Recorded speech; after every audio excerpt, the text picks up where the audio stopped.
Do you like fishing? What about exploration? Roadwarden is a fully text-based RPG developed by Moral Anxiety Studio and published by Assemble Entertainment in September of 2022. You play as a Roadwarden, which is essentially an RPG player character, as your job is to walk around the map and complete quests. You're given 40 days on standard difficulty before the game ends and you see how many lives you've ruined. I named myself Jared Leto as I was planning to become a lead mage, but changed my mind and decided to be a Viking. As a Viking, I chose to be pagan, which is funny because the religion of the city I came from really enjoy their silly little pagan genocides. The peninsula is divided into 5 factions. Howler's Dell is a rich town run by the bitch. White Marshes is a poor town in the bog run by Arentius, who claims God told him to become a necromancer. The Creeks are essentially wood elves who aren't good at living in the forest. Old Pagos are just the Brotherhood of Steel, but Jewish. Gale Rocks is a fishing village. I make my life goal to become a hero and save the land. I name my horse the only correct answer, and arrive at an inn called Pelt, and speak with the owner, who tells me if I pick some berries I can eat pig slop and sleep on the floor. I enter a ruined village and find a scavenger who smells like urine and sweat, who's willing to give me a jar of his secret mixture if I bring him back to Pelt safely the next day. I move on and find a big tree with an altar, but am unable to perform ritualistic animal sacrifice. The bitch asks me to spy on the other clans so she can plan her financial enslavement. The most beautiful woman in the game unfortunately happens to be owned by Nicolas Cage. The stable master wants me to give him a coin every time I enter the town to care for Roach, but I claim I'm poor on every single occasion the rest of the game. The scavenger and I head towards Pelt, but are stopped by a flock of griffins, which I leave convulsing on the ground harder than someone with epilepsy. I find an old druid who mentions that the tree requires painful sacrifice, and realize he means No Nut November. Turns out it just wanted blood, so I hug and kiss the roots to show my affection. I turn myself into a mummy to prevent being violated by a wall of bugs. I compliment a man's club before hearing a woman or child yelling for help.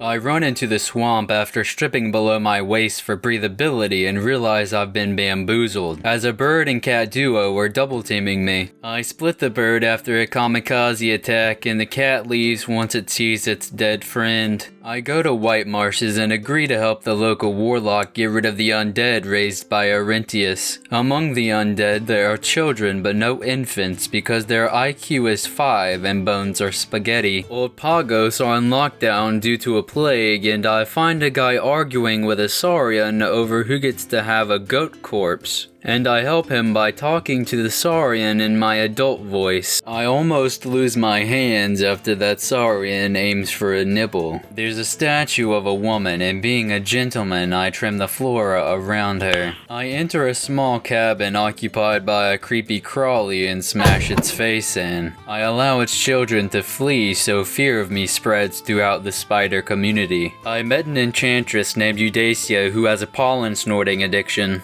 There's a cave which contains skeletons whom I dispatch with Viet Cong warfare. I pay to learn information on wild creatures. Oh, fuck me.